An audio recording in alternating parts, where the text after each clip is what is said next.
On the morning of October 14th, 1887, in a mill town along the Androscoggin River in western Maine, a 19-year-old weaver named Abigail Morse was pulled from the shallows just below the dam. Her hair tangled with riverweed and her left shoe missing.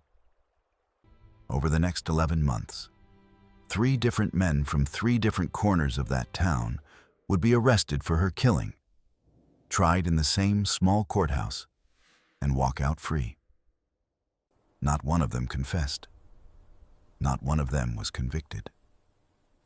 And by the summer of 1888, the town itself seemed to have agreed, without ever saying so out loud, that her name was never to be spoken again.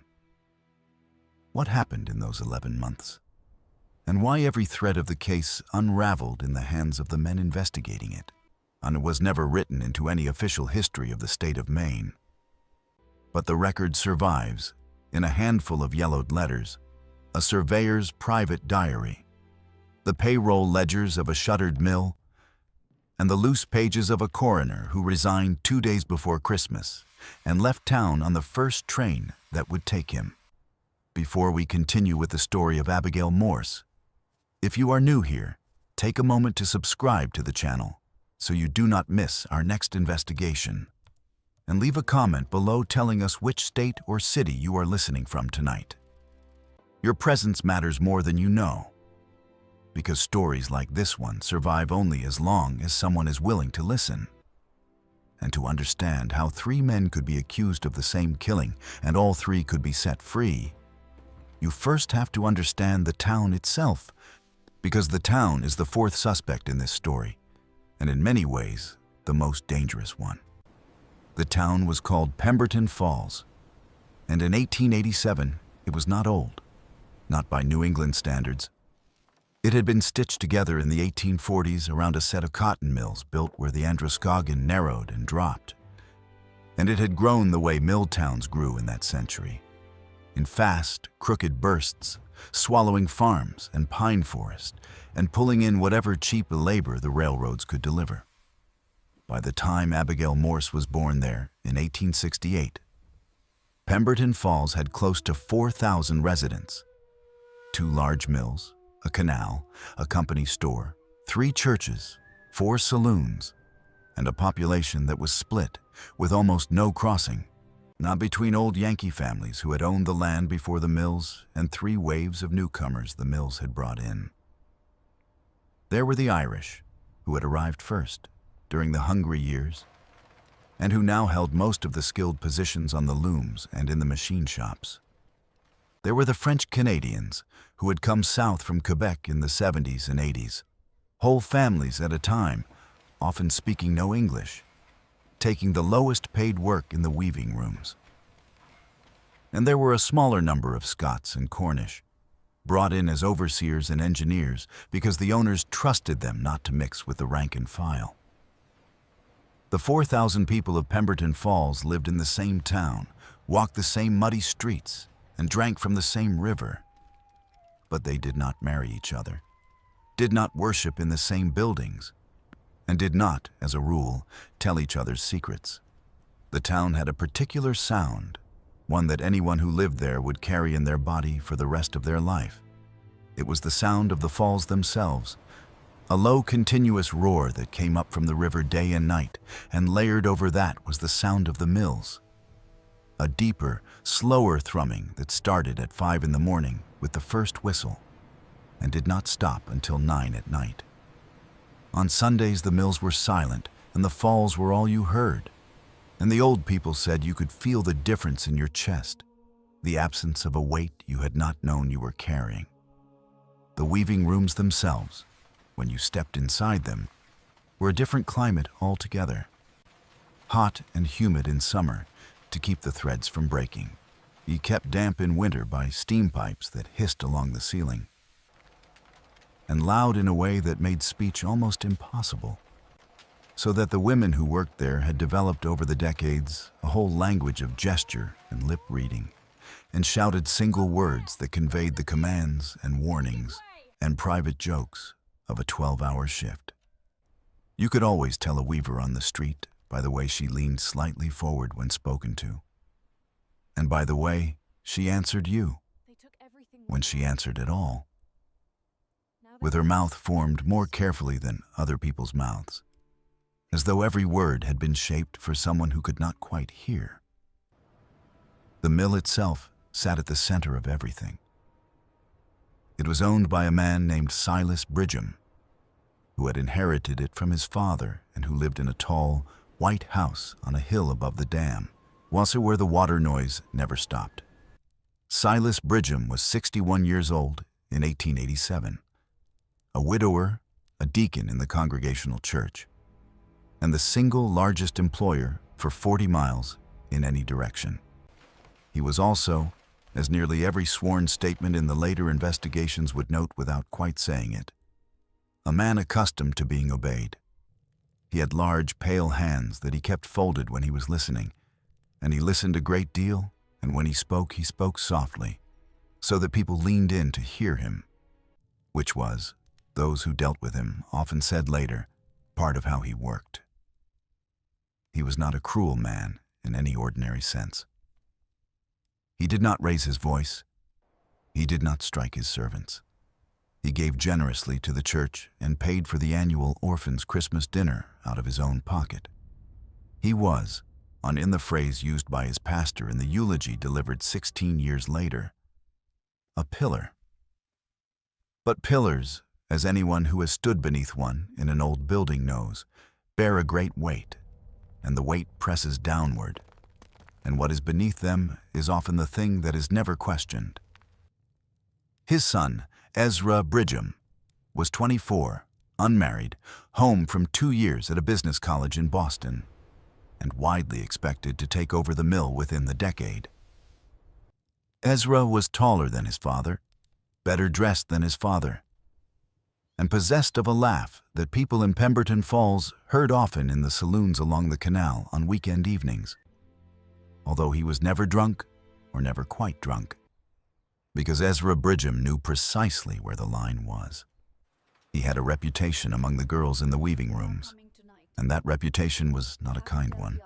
There were stories, passed in whispers in the boarding houses and over kitchen tables in French and Irish and Yankee English, about girls who had been cornered in stairwells, about girls who had been offered rides home in the Bridgham carriage and had accepted and had not spoken of the ride afterward, about a girl 2 years before who had left the town abruptly to live with an aunt in Rutland, Vermont, and had returned 10 months later, thinner and quieter, and with a look in her eyes that the women in the weaving rooms recognized without needing to name. But the reputation stayed inside the weaving rooms. It did not climb the hill to the White House. It did not, before that October morning, find its way into print anywhere in the state of Maine. Abigail Morse worked in the No. 2 weaving room on the second floor of the South Mill. She had been there since she was 13, as her mother had been before her, and her older sister Mercy still was. The Morse family were Yankees, not Irish and not French, which in Pemberton Falls mattered in ways that were never spoken of directly, but organized every aspect of daily life. It meant they had a small, clapboard house of their own on the edge of town, rather than a room in a boarding house on the canal. It meant Abigail had gone to the district school through the 6th grade and could read the Bible and write a clean hand, which she did, in 3 surviving letters to a cousin in Lewiston. It meant, when she was killed, that there were people willing to ask questions, at least at first.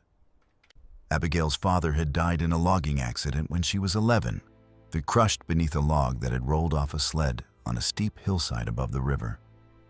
And her mother, a quiet woman named Hannah, kept the family alive on the wages of her 2 daughters and a little piecework sewing she took in at night. There was no money for doctors, no money for a lawyer, no money for the kind of pressure that could hold a rich man's feet to a fire. There was only, as Hannah Morse would write later in a letter that never reached its addressee, a mother's memory of a daughter who had been, in her mother's words, bright and watchful and too pretty for her own safety in that town. Abigail was, by the accounts of the three women who worked the looms beside her, a serious girl. She was not flirtatious. She did not go to the dance halls on the canal. She saved her wages in a tin box under her bed. A box her mother would open 3 days after her funeral and find to contain $43.11, a sum that had been nearly 2 years in the accumulation.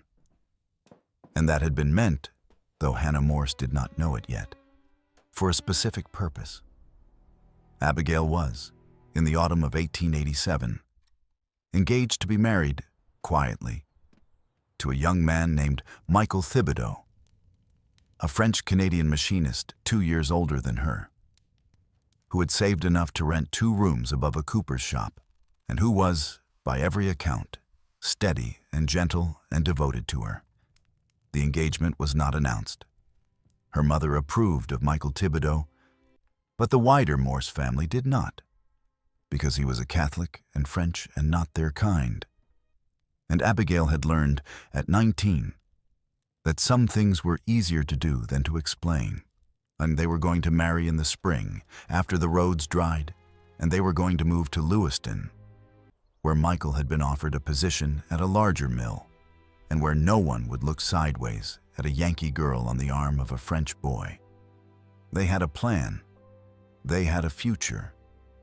The $43 in the tin box was the down payment on a small house on the outskirts of Lewiston, a house Michael had already walked past 4 times and described to her in letters that Abigail had read by candlelight in the small room she shared with her sister. On the afternoon of October 13th, 1887, Abigail finished her shift at the No. 2 weaving room at 6:07, punched her card, said goodnight to her sister Mercy, and walked out into the dusk with a shawl over her hair and a tin lunch pail in her hand. Mercy Morse, who would survive her sister by 44 years and would speak of that evening only twice in all the years that followed, once to a neighbor in 1900 and once to a priest in 1930, remembered that Abigail had seemed tired but not unusually so, had asked her to tell their mother that she would be home by 8, and had walked out by the canal gate rather than the main gate, which was slightly unusual. Though Abigail sometimes did this when she wanted to stop at the small dry goods store on Water Street to buy thread or ribbon. It was the last time Mercy saw her sister standing. She was never seen alive again by anyone who would later admit to seeing her. The Androscoggin River in October is cold. The water comes down from the lakes already dark, and by mid-month the nights drop below freezing, and a skim of ice forms along the quiet shallows by morning. On the 14th of October, the sun rose at 6:06, and at 6:30, a boy named Cyrus Fournier, 12 years old, walking his father's 2 milk cows down to the river to drink before the first bell, saw a shape at the edge of the water just below the dam, where the current curled back on itself and made a slow pool behind the old grinding stones. The shape was long and pale and did not move. The boy would remember, for the rest of his life, the particular way the morning light had looked on the water. A flat gray light with a little pink in it, where the sun was coming up over the pines on the east bank. And the way his breath had come out in a cloud that hung for a second before drifting sideways, and the way the cows had stopped a few yards short of the shape and had lowed, not loudly, but in a sound he had never heard a cow make before. A sound that had made the hair stand up on his arms before he understood what he was looking at. Cyrus Fournier dropped his switch and ran. He ran past the cows, past his own house, past the cooper's shop where Michael Thibodeau had just lit the stove. And he did not stop running until he reached the constable's house on Elm Street, where he pounded on the door with both fists and told the constable's wife, in a mixture of English and French, that there was a dead girl in the river. The constable was a man named Horace Pelletier, a French-Canadian who had been on the town payroll for 9 years and who was, by the common judgment of Pemberton Falls, a decent and not especially clever man. He had a slow way of speaking and a slower way of thinking. And both had, in 9 years of minor peacekeeping in a company town, served him perfectly well. Because the problems he was ever called on to solve were problems that had already been settled by someone else before he arrived. He arrived at the river at 7:15 with 2 deputies and a doctor named Ephraim Hawes. Dr. Hawes was also the town coroner, a position he held by vote of the selectmen and for which he was paid $12 a year. He was 57 years old, a widower for 6 years, with one grown son who had gone to divinity school in Bangor. He had a small practice that supplemented the coroner's fee, and he owed, as of October 14th, 1887, a debt of $420 to the Brigham Mill Company, or a debt incurred by his late brother 3 years before, and for which Dr. Hawes, as the only surviving family member of means, was legally responsible. The debt was not yet overdue. It would not come due for another 11 months. This fact is important, and we will return to it. What the 4 men saw when they pulled Abigail Morse from the shallows was recorded in different forms in 3 separate documents, and the 3 documents would not agree. The constable's log said simply that the deceased had been found face down in 2 feet of water, fully clothed except for her left shoe, with no visible injuries other than a bruise on the left temple consistent with a fall against rocks. Dr. Hawes's initial notes, written in pencil on the back of a pharmacy receipt and later copied into his private diary, said something different. They said the bruise on the temple was too clean, too localized, to have come from tumbling among river stones. They said the fingernails of the right hand were broken and packed with fibers that looked like wool, dark wool, the color of a man's coat. They said the clothing, when removed at the undertaker's shed, showed tearing at the collar and waist that had not come from water. They said there were marks on the inner wrists that could have been made by the pressure of a strong hand, and a line across the throat, faint but present, that could have been made by the edge of a forearm held there too long. And they said something else, in a line Dr. Hawes later underlined 3 times. They said the body had been in the water for no more than 6 hours, which meant Abigail Morse had not gone into the river on the night of the 13th, when she had finished her shift. But sometime after midnight, after 5 hours, she could not be accounted for. 5 hours when she was somewhere in that town, with someone alive. Word of a drowned mill girl moves through a mill town the way smoke moves through dry pine. By 9 in the morning, the looms in the number 2 weaving room had gone silent, because Mercy Morse had been sent home, and the girls who worked beside her had followed. By 10, the news had reached the machinist's shop, and Michael Thibodeau had fallen to his knees on the floor and had to be carried out by 2 of his countrymen, who laid him on a workbench in the back of the shop and spoke to him in French in low voices for nearly an hour, while he did not answer and did not weep, and only stared at the ceiling as if he were reading something written there that no one else could see. By noon, a crowd of perhaps 200 people, mostly women, mostly French and Irish, had gathered outside the undertaker's shed on Bridge Street, and the constable had posted a deputy at the door. By 1 in the afternoon, Silas Brigham had arrived at the shed in his carriage, had spoken privately with Dr. Hawes for 7 minutes, and had left. What was said between them was never recorded. Dr. Hawes's diary, for that afternoon, contains only 3 words, written in a hand that the man's own son later said was not his father's ordinary writing. Those 3 words were, "He knows already." At this point, if you are finding this story as unsettling as we are, do us a small favor. Hit the like button, leave a comment telling us what you think happened to Abigail Morse, and share this video with someone who loves a mystery that refuses to rest. Your engagement is what keeps these forgotten cases from disappearing a second time. And now, we continue. The first arrest came 6 days later. His name was Patrick Gallagher.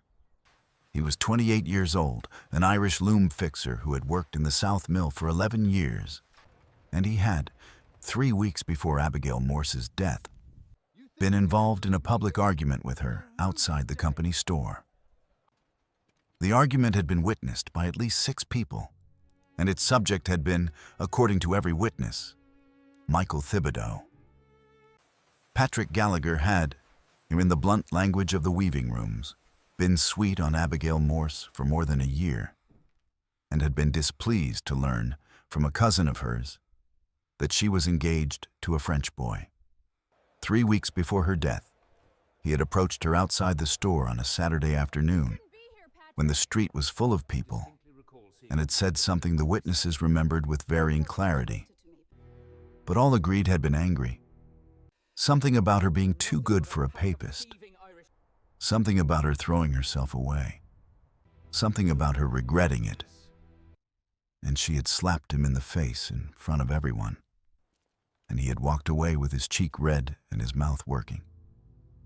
2 of the witnesses said he had turned back before he was out of earshot, and called her a word they would not repeat under oath.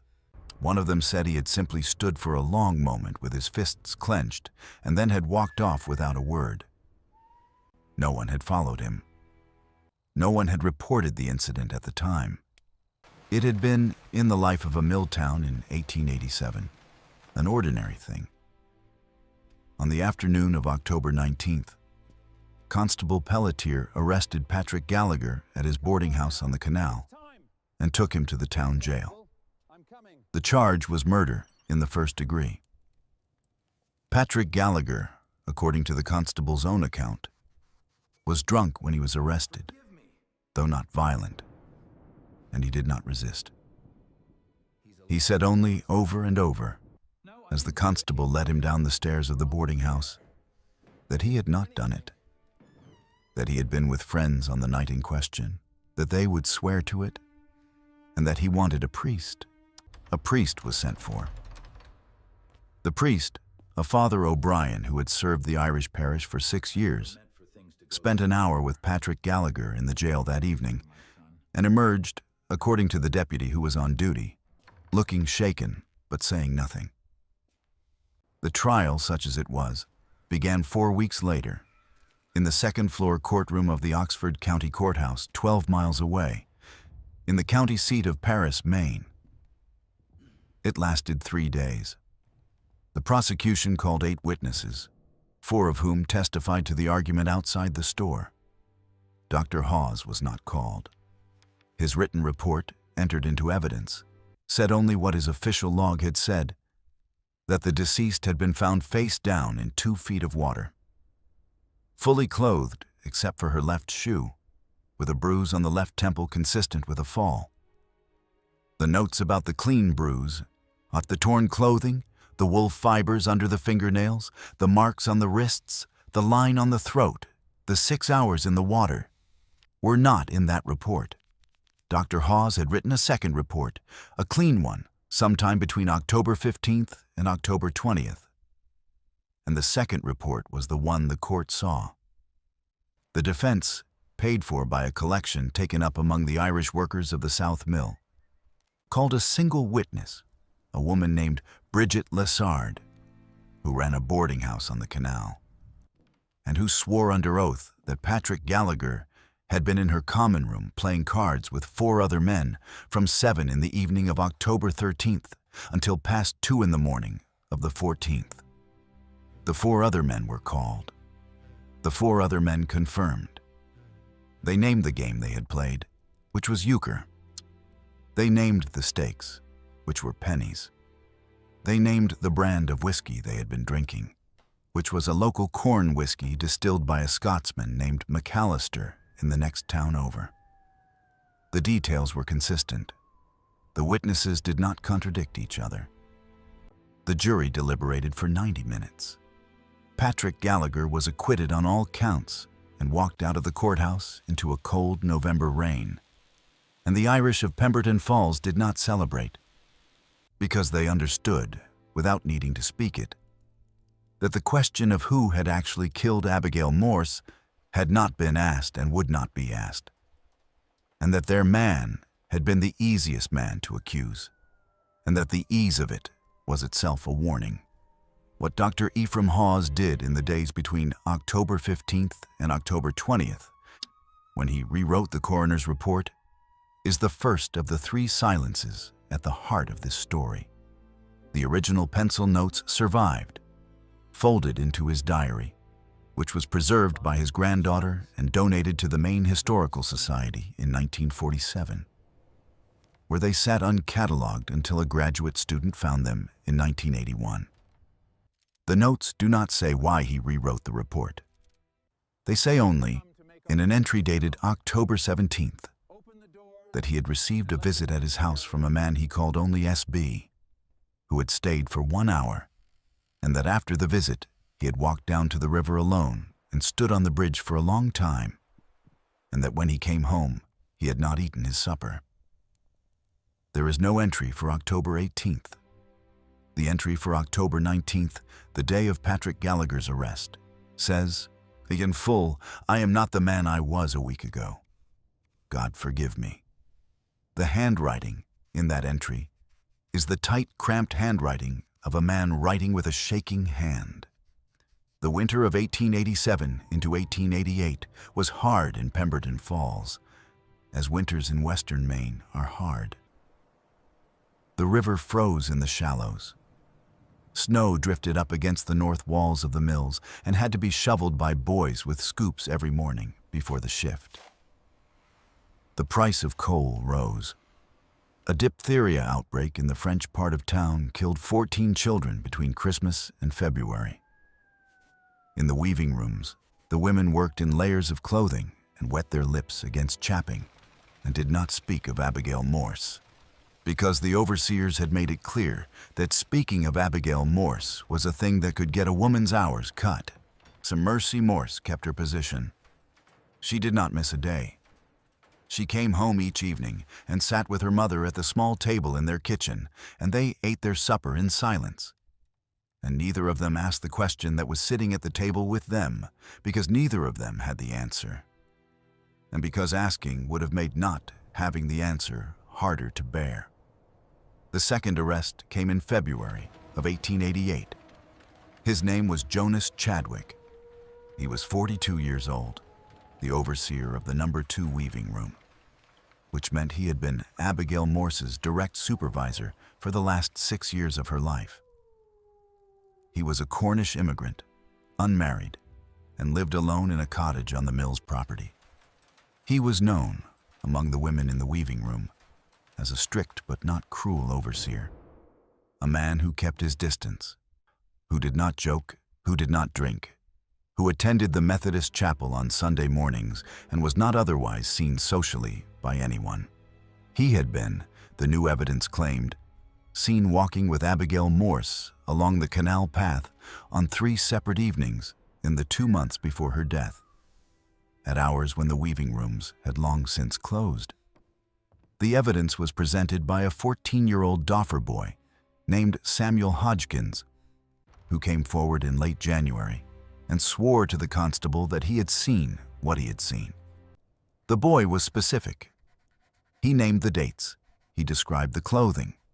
He said Abigail Morse had been crying on the second of the 3 occasions, and that Jonas Chadwick had been walking close beside her, speaking to her in a low voice, and that when they had passed the boy, Sulker, who was standing in the shadow of a warehouse on an errand for his father, Abigail had wiped her face with the back of her hand and had not seen him. The constable took the statement. A warrant was issued. Jonas Chadwick was arrested at his cottage at dawn on the morning of February 9th. The trial began 3 weeks later. On the second day of the trial, Samuel Hodgkins did not appear. A deputy sent to his parents' boarding house returned with the news that the boy was gone, that his family said he had left for an uncle's farm in New Hampshire, and that they did not know when he would return and would not be able to produce him. the prosecution asked for a delay. The judge, a man named Willoughby Payne, who had been on the bench for 19 years and who was known to keep a very tight docket, denied it when the prosecution called its other witnesses, two women from the weaving room who had heard Samuel Hodgkins say what he had seen, but who could not themselves testify to seeing it. Hearsay, the defense objected. Sustained, the judge ruled. The prosecution had nothing else. The defense, paid for by no collection but by a retainer that the court records did not trace, called Jonas Chadwick to the stand, and Jonas Chadwick denied every accusation in a flat, exhausted voice. And the jury deliberated for less than an hour and returned a verdict of not guilty. Jonas Chadwick walked out of the courthouse, returned to Pemberton Falls, packed his belongings into a single trunk, and left on the evening train to Portland. He did not resign his position at the mill. His position at the mill was quietly filled the following week, and his name was not mentioned in the company records again, except in a single line in the payroll book that read, "Settlement paid, $60. Samuel Hodgkins, the Doffer boy, was never seen in Pemberton Falls again. His parents stayed. His mother continued to work in the weaving rooms. The uncle in New Hampshire was never named, and no such uncle appears in any genealogical record that has since been searched. The parents, questioned years later by a reporter from the Lewiston Evening Journal, refused to speak of their son. The mother is said to have wept. The father is said to have stood up, walked to the door of his parlor, opened it, and waited in silence until the reporter left. What happened to Samuel Hodgkins is among the many questions this case leaves us with. Perhaps the one that has most troubled the small number of historians who have looked at it. The uncle does not exist. The farm does not exist. The boy is not buried in any cemetery in Oxford County, nor in any cemetery in Coos County, New Hampshire. His name disappears from the federal census after 1880. He is, as far as the written record is concerned, a boy who said a thing and then ceased to be. Just when we thought we had seen the worst of this town's silences, the story turns again. And it turns in a direction that will force us to ask whether anyone in Pemberton Falls in that cold spring of 1888 was still telling the truth about anything. If this story is giving you chills, share this video with a friend who loves dark mysteries. Hit that like button to support our content, and subscribe if you have not yet, because what comes next is what broke the town apart. Let us discover together what happened in the third trial. The third arrest came in August of 1888. Its announcement was met in Pemberton Falls with something that was not quite surprise and not quite relief, but resembled, in the accounts of the few who wrote about it, a long exhalation of held breath. The accused was Ezra Bridgham, the son of the mill owner, 24 years old, heir to the White House on the Hill. The evidence against him had come, finally, from Dr. Ephraim Hawes. In the last week of July, Dr. Hawes, now 58 years old, and visibly ill with what his son would later identify as the beginning of the stomach cancer that would kill him the following spring, had walked into the office of the county district attorney in Paris, Maine, carrying a leather satchel, and had placed on the district attorney's desk his original pencil notes from October 14th, a copy of his diary, and a signed affidavit. The affidavit ran to 4 pages in his own cramped hand, and it laid out, with the methodical precision of a man who had been rehearsing the words for a long time, exactly what he said had happened. It said that he had falsified the coroner's report in October under pressure from Silas Bridgham, that the pressure had taken the form of a conversation in his parlor on the afternoon of October 17th, during which Silas Bridgham had reminded him, without ever raising his voice, of the $420 debt owed by his late brother to the Bridgham Mill Company, and had mentioned no, without ever explicitly threatening, that the debt could be either forgiven in full or called in full, and that it had occurred to him that the doctor might find it easier to write a simpler report than the one he had originally drafted, a report more in keeping with what the community would find comforting in a tragic accident. The affidavit said that the debt had been forgiven on November 1st, 1887, in writing, by Silas Bridgham's own hand. The affidavit said that the bruise on Abigail Morse's temple had been inflicted before her immersion in the river and was consistent with a blow from a man's fist. That the torn clothing and the wool fibers under her fingernails indicated she had fought her attacker. That the marks on the wrists and the throat indicated restraint and suffocation, and that she had, or in the doctor's medical judgment, been strangled to unconsciousness before being placed in the water, where she had drowned while still breathing but unable to resist. And it said finally that he had reason to believe, from what he had heard in the undertaker's shed on the afternoon of October 14th, that the attacker had been Ezra Bridgham, because Silas Bridgham, when he had arrived at the shed that afternoon and had been shown the body, had not asked any of the questions a man who did not already know the answers would have asked. The district attorney was a man named Hiram Crocker, a Republican from the southern part of the county who owed nothing to the Bridgham family and who, according to his own later memoir, read the affidavit twice and then sat at his desk for a long time with his eyes closed. And then he issued the warrant. Ezra Bridgham was arrested at his father's house on the evening of August 3rd, taken to the county jail in Paris, and held without bail. The news, when it reached Pemberton Falls on the morning of August 4th, traveled through the mill in less than 20 minutes. The looms stopped. The women did not cheer. They did not weep. They stood at their machines, according to one of the 3 surviving letters Mercy Morse wrote to her cousin in Lewiston. And they looked at each other, and they said nothing at all. And after a long moment, they started the looms again, because the overseers were shouting. And the mill did not stop for the dead. The trial of Ezra Bridgham began on September 11th, 1888. It was, by every measure, the most closely watched criminal proceeding in the history of Oxford County to that date. Reporters came from Portland, from Lewiston, from Augusta, and from as far as Boston. The courtroom seated 112 people and held, on the first day, closer to 200, with the overflow standing against the back wall and filling the stairwell.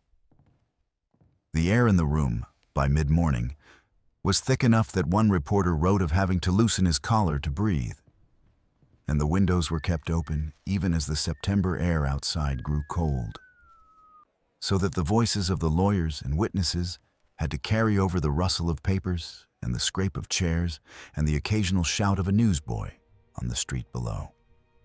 The prosecution was conducted personally by Hiram Crocker. The defense was conducted by a 3-man team from Boston, led by a criminal lawyer named Everett Pike, who had defended railroad companies, bank officers, and 2 congressmen, and who had never, in a career of 26 years, lost a murder trial.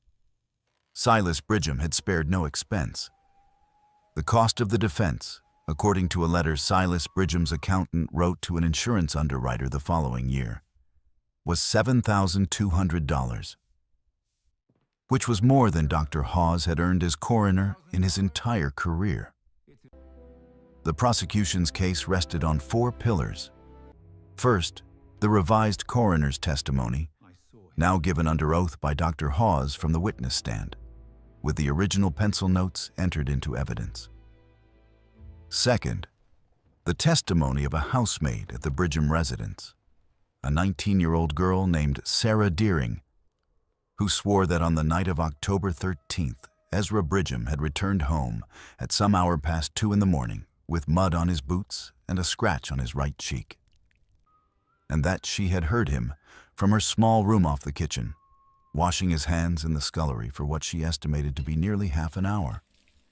and that the next morning she had been asked to take a certain coat to the town laundress with instructions to clean it with particular care, and that the coat had been damp, and that it had smelled faintly but unmistakably of river. Third, the testimony of a night watchman at the South Mill, a man named Owen Mackey, who swore that at approximately 8:30 on the evening of October 13th, he had seen Ezra Bridgham walking along the canal path in the direction of the Morse house with a coat collar turned up against the cold, and that at approximately 1:30 in the morning, he had seen the same man walking back in the opposite direction, alone, moving quickly, no longer wearing the coat. Fourth, the testimony of Michael Thibodeau, Abigail's fiancé, who swore that Abigail had told him 2 weeks before her death that Ezra Bridgham had approached her in the weaving room corridor and had made, in her words, an offer she had refused, and had then said to her, in a voice she remembered as quiet and unbothered, that she would regret the refusal.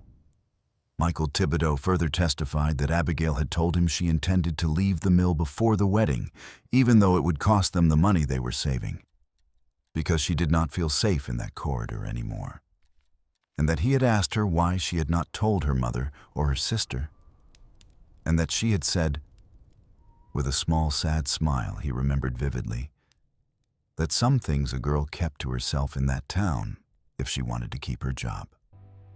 Every one of the 4 pillars, over the 3 weeks of the trial, was pulled down. Dr. Hawes, under cross-examination by Everett Pike, was questioned for 11 hours across 2 days. Pike did not attempt to dispute the pencil notes. That was not his strategy.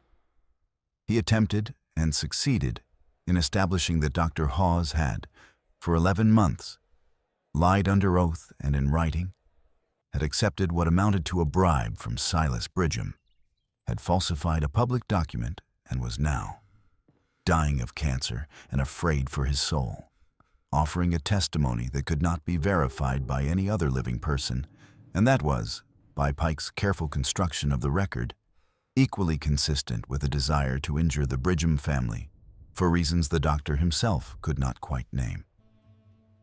Pike was polite throughout. He did not raise his voice. He referred to the doctor as sir. He asked at one point, with a tone of almost gentle concern, whether it was not possible that a man in Dr. Hawes's condition, near the end of his life and carrying a weight of guilt that no man should have to carry alone, might not be shaping his memories to fit the shape of the confession he felt he needed to make. Dr. Hawes, who had been on the stand for 6 hours at that point, did not answer for a long time. When he answered, he said only, "I am telling the truth." Pike nodded and said, "I am sure you believe you are." The jury, Pike suggested with great politeness across the remainder of the cross-examination, was being asked to convict a young man of murder on the sworn word of a self-confessed perjurer. Dr. Hawes, by the end of his testimony, was gray-faced and trembling. He left the stand and did not return to the courtroom. He returned to Pemberton Falls on the evening train, went home to his empty house, and began, that night, to write his will. Sarah Deering, the housemaid, was questioned for 2 hours on the morning of September 20th. She confirmed her prior statement. She described the mud, the scratch, the washing of the hands, the coat. She was then asked, by Everett Pike, whether it was not true that she had been dismissed from the Bridgham household in July of 1888, 3 weeks before coming forward with her testimony, for the theft of a silver spoon. She admitted that it was true. She was asked whether she had not been overheard in the company store on the day of her dismissal, to swear that she would, in her words, see the son of a bitch hang if it took her the rest of her life. She denied it. 3 witnesses were produced who swore they had heard her say it. The jury watched her face redden and her hands shake, and when Pike released her from the stand, she left the courtroom weeping and was not called again. Owen Mackey, the night watchman, did not appear on the day he was scheduled to testify. A deputy sent to his tenement found the door locked and the rooms empty. His wife, questioned the following morning, said only that her husband had left on the night train to Boston, and that he had not told her why, that he had left her with $38 in cash, and that she did not expect him to return. Owen Mackey was never found. His disappearance was reported to the Boston police. No body was recovered. No sighting was confirmed. The $38, his wife later acknowledged under further questioning by a reporter from the Portland Daily Press, was more than 3 months of his wages. Where it had come from, she could not say. She would say, some years later, that a man in a dark coat had come to her door 2 days before her husband's departure and had spoken with him on the porch for about 10 minutes, and that she had not recognized the man, and that after the man had gone, her husband had come inside and had sat at the kitchen table and had not spoken for the rest of the evening, and that in the morning she had found, on the dresser beside their bed, the $38, and her husband had not been in the house. Michael Thibodeau, the fiancé, took the stand on September 24th. He was 21 years old. He had not slept properly in 11 months. He spoke in English that was clear but slow, and he answered every question in a voice that the Portland reporter described as the voice of a man speaking across a great distance. He repeated what Abigail had told him. He described the conversation. He named Ezra Bridgham. He was asked by Hiram Crocker whether he had any doubt that Abigail had told him the truth. He said he had none. And then, on cross-examination, Everett Pike asked him a single question. Pike asked him whether he had, in the week following Abigail Morse's death, or been overheard in a saloon on the canal to swear, in the hearing of at least 4 men, that he would kill Ezra Bridgham with his own hands. Michael Thibodeau said nothing for a long moment. Then he said, yes. Pike asked him whether a man who had publicly sworn to murder the defendant could be trusted to tell the truth about words the defendant had allegedly spoken to a dead girl 11 months before. Michael Thibodeau did not answer. Pike thanked him and sat down. The prosecution attempted a redirect.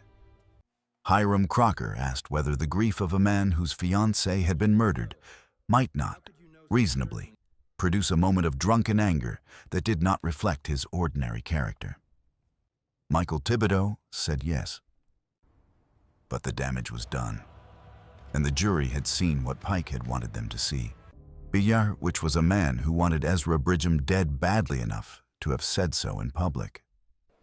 The defense, after all this, called only 3 witnesses. A Boston physician who testified that the injuries Dr. Hawes had described could, in his professional opinion, have been caused by the mechanical action of a body in a river over a period of hours. A Pemberton Falls minister who testified to Ezra Bridgham's excellent character. And Silas Bridgham himself, who took the stand on the morning of September 30th and spoke for 45 minutes without ever raising his voice. About his son, about his mill, about his town, about the tragic death of a young woman whom he had known by sight and for whose family he had the deepest sympathy. He wept once, briefly, near the end of his testimony, on speaking of his own late wife and of the children they had raised together. The Boston reporter observed that he had, in his entire time covering the courts, rarely seen a more effective witness. The jury deliberated for 6 hours on the evening of October 2nd, 1888. They returned at 10:15 that night with a verdict of not guilty on all counts. Ezra Bridgham embraced his father in the front row of the courtroom. Silas Bridgham was seen to weep openly, which was, according to 3 separate correspondents, the first public display of emotion anyone present had ever seen from him. The Bridgham family left Paris, Maine, by private carriage that same night. They returned to Pemberton Falls. The mill reopened the following Monday. Ezra Bridgham was promoted to assistant superintendent in January of 1889. He married, in 1891, the daughter of a Portland shipping family. He had 4 children. He lived until 1946 and was, in his later years, a trustee of the Maine Historical Society and a donor to several worthy causes, including the restoration of a small congregational chapel in his hometown, which, by the time of his death, had been closed for 2 decades and stood empty on a hillside above the silted-in canal. Dr. Ephraim Hawes died of stomach cancer on March 17, 1889, 5 months after the verdict. On his deathbed, according to the son who was with him at the end, he said only, over and over, the same phrase in a voice that was barely a whisper. The phrase was, "They are all paid." What Dr. Hawes meant by that phrase is the final question this story leaves us with. And it is the question that cannot be answered by any document, any testimony, or any honest reading of the evidence. Because the answer requires us to believe a thing that no court in 1888 could have found, and no court since has been willing to find. The pattern, when you lay the 3 trials side by side, does not look like justice failing. It looks like a machine working exactly as it was designed to work. In the first trial, the witnesses who alibied Patrick Gallagher were all residents of a boarding house owned by a man who held a mortgage from the Bridgham Mill Company. And the mortgage, according to the county recorder's office, was forgiven in full in the spring of 1888, 6 months after the trial. In the second trial, the boy Samuel Hodgkins, whose testimony would have convicted Jonas Chadwick, disappeared to an uncle who does not exist in any census, and his parents, who did not leave Pemberton Falls, were moved, within 6 months of the trial, from a double room on the canal into a small but clean rented house on Maple Street. The rent on which, according to the landlord's surviving ledger, was paid in cash each month by a party the ledger identified only as P.F. Mill Company.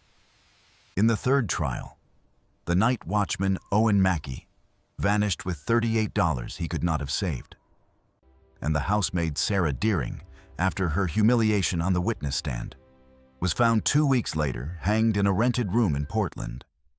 And the inquest, conducted by a coroner who was not Dr. Hawes, ruled her death a suicide without examining the rope. The rope, according to the single surviving item in the Portland coroner's records, was a length of new hemp of a type commonly used in mill machinery, and it had been cut from a longer piece by a clean, fresh saw mark.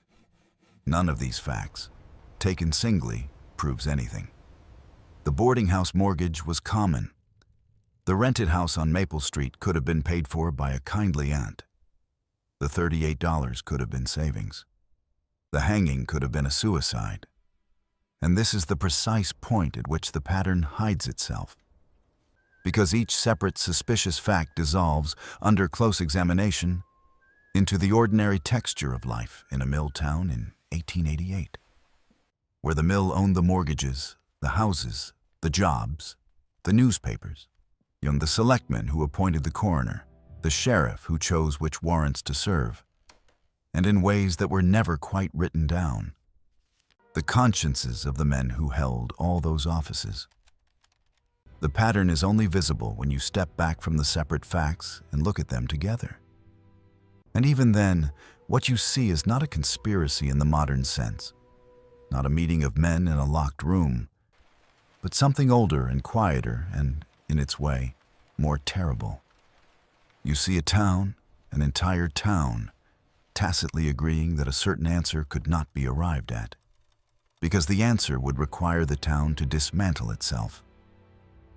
And so instead, 3 different men were tried, and 3 different acquittals were obtained. And each acquittal, because it was honestly won in a court of law by a jury that had reasonable doubt, ye closed a door that could not afterward be reopened. By the time the third door closed, It was no longer possible, under any remaining legal theory, to accuse anyone else. Double jeopardy had attached. The principle of finality, which the law holds sacred, had sealed each verdict shut. The case was not solved. It was completed. There is a difference between the two words, and the difference is the distance between a confession and a burial. And that, perhaps, is what Dr. Hawes meant when he said, with his last breath, that they were all paid. He did not mean only the jurors, although the jurors may have been. He did not mean only the witnesses who disappeared or died, although those payments are the most traceable. He meant, I think, something larger. He meant the entire machinery of a town that had, for a generation, accepted the bargain of the mill. The bargain that said, you may have wages and houses and schools, and a church and a certain kind of decent life. And in exchange, you will not ask. When a mill girl is pulled from the river with wool fibers under her fingernails, who it was she fought before she died. He meant that the payment was not only in money. The payment was in silence, and the silence had been accepted, and the acceptance had become, by the autumn of 1888, indistinguishable from the town itself. A town is a thing that agrees, over time, on what it will not see. Pemberton Falls had made that agreement, and the agreement had held, and a girl was in the ground, and the wheels of the looms kept turning. And the water kept falling over the dam, and the great pale hands of Silas Bridgham had folded themselves, at last, on over a job well done. Abigail Morse was buried on October 16, 1887, in the Yankee Cemetery at the north edge of Pemberton Falls. Her stone is small, white marble, and reads only her name, her dates, and the words, taken early. Her mother, Hannah, lived another 19 years and never remarried and never spoke of the case in her remaining letters, of which 7 survive. In one of those letters, written in 1893 to her sister in Lewiston, she mentions her younger daughter only once, in passing, referring to her as my Abigail, who is not here. And the phrase has the quality, to anyone who reads it now, of a door that has been closed so gently and for so long that it has fused with the wall. Her sister Mercy worked in the mill for the rest of her life. Oz married a grocer's assistant in 1894, had 3 children, and died in 1931.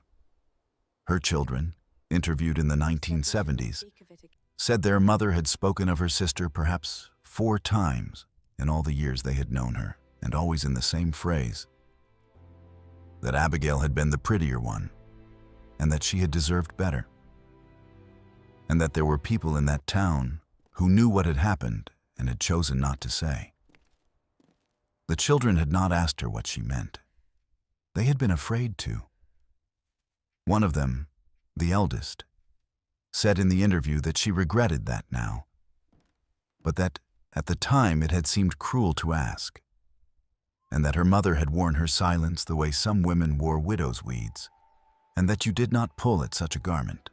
Michael Thibodeau did not kill Ezra Bridgham, and he left Pemberton Falls 1 week after the verdict, moved to Woonsocket, Rhode Island, took a job in a cotton mill there, and, according to a great-nephew who was traced in the 1970s, never again spoke the name Abigail aloud. Though he kept, in a small wooden box on his dresser until the day he died in 1938, a tintype photograph of a young woman with dark hair and a direct, unsmiling gaze. He never married. The photograph was buried with him, at his written request, in the left breast pocket of his burial suit. The great-nephew, who was a boy of 11 when Michael Thibodeau died, remembered only that his great-uncle had been a quiet man who made him wooden toys in a small workshop behind the boarding house where he lived, and that once, the boy having asked why the old man lived alone, Michael Thibodeau had stopped his planing and had looked at him for a long moment and had said only, in a voice the boy never forgot, because I was not there.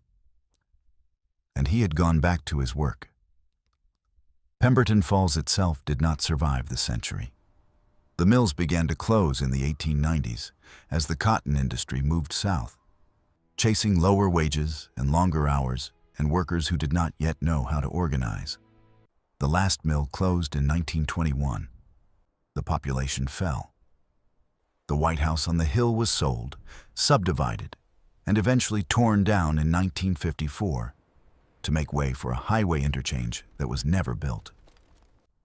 The company store became a hardware store, then a pharmacy, then a vacancy. The canal silted in. The town, by the 1970s, had fewer than 800 residents and was unincorporated. It is, today, not on most maps. Drivers who pass through on the county road see a few empty brick shells along the river, a boarded-up church, a small cemetery with Yankee names, and move on without knowing that they have crossed the ground where a girl was killed in the autumn of 1887, and where, for 11 months, a town performed upon itself the elaborate ritual of proving that no one at all was responsible. The Morse file, the full file, with the 3 trial transcripts, and the diaries, and the letters, and the payroll ledgers, and the Portland inquest, and the Bridgham accountant's correspondence, and Hannah Morse's 7 letters, and Dr. Hawes's pencil notes, and the small surviving fragments of the boarding house mortgage, was assembled for the first time in 2003 by a local historian named Margaret Esther Fallon, who published her findings in a small academic journal called the New England Review of Labor History, and who died in a car accident on a dry road on a clear afternoon 3 weeks after the article appeared. The driver of the other car was not identified. The journal remains available. The file remains available. The answer it points to is not, strictly speaking, an answer. It is a shape. It is the shape of a town closing around a killing the way a fist closes around a coin, and keeping the coin and passing eventually out of history, with the coin still inside. This mystery shows us that sometimes the most terrifying thing in a story is not a single monster, but an entire community that has decided, and without ever holding a vote, that some truths will cost too much to speak. Abigail Morse did not drown. 3 men were accused, and 3 men went free. Not because the law failed, but because the law worked precisely as powerful men had arranged for it to work. What do you think of this story? Do you believe the 3rd man was the killer? Or is there a 4th possibility we have not yet considered? Do you think Dr. Hawes told the whole truth at the end? Or only as much of it as he could bear to say? Was Margaret Esther Fallon's accident truly an accident? Or did the long arm of a dead mill town reach out one last time to close a hand it had been holding shut for more than a century? Leave your comment below. If you enjoyed this tale and want more forgotten crimes pulled from the archives of American history, subscribe, hit the notification bell, and share with someone who loves mysteries that refuse to stay buried. The dead do not rest when the living refuse to remember them. See you in the next video. Some days feel off, like I'm standing but still falling. A little pain, a little tired, and no one to tell it all to. There are days that feel unsteady, like I'm drifting out of place.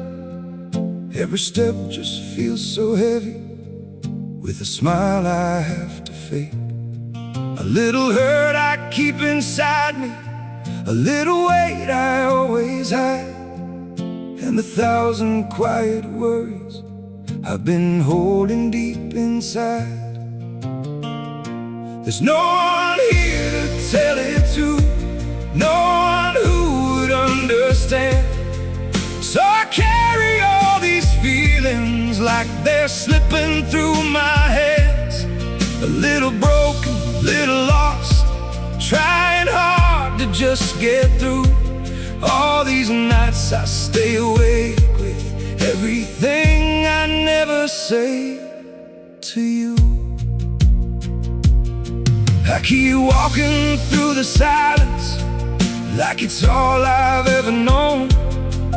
Every crowded room reminds me how it feels to be alone. There's no one here to tell it to, no one who would understand. So I carry all these feelings like they're slipping through my hands. A little broken, little lost, trying hard to just get through. All these nights I stay awake with everything I never say to you.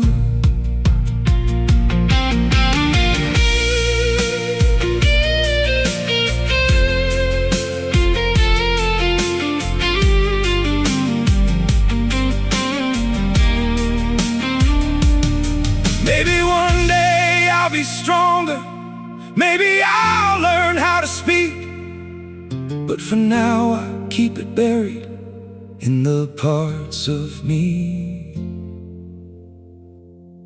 too weak. There's no one here to tell it to, no one who would understand. So I carry all these feelings like they're slipping through my hands. A little broken, little lost, trying hard to just get through. All these nights I stay awake with everything I never say to you.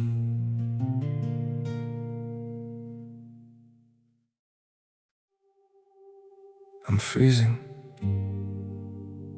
I'm bleeding, slowly fading away. But don't worry, I'm fine.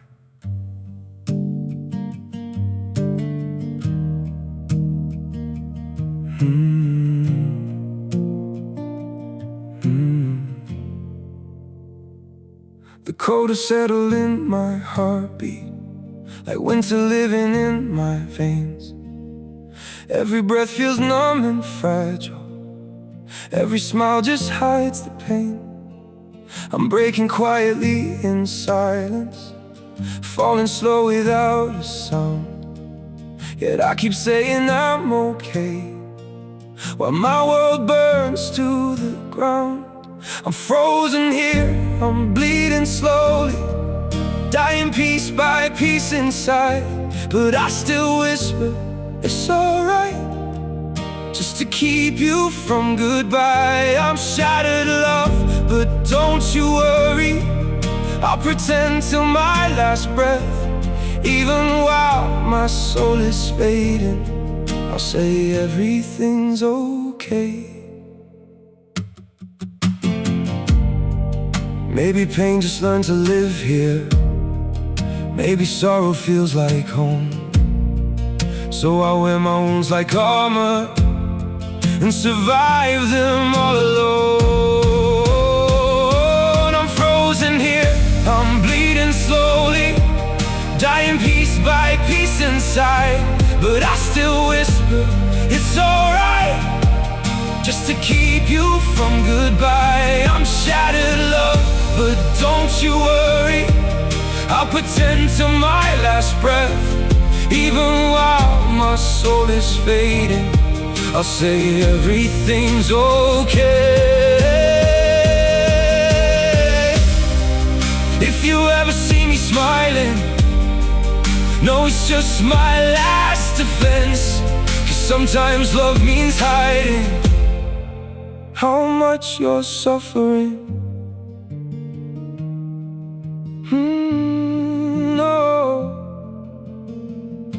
I'm frozen here, I'm bleeding slowly, dying piece by piece inside. But I still whisper, it's alright, just to keep you from goodbye. I'm shattered, love, but don't you worry, I'll pretend till my last breath. Even while my soul is fading, I'll say everything's okay. It's okay.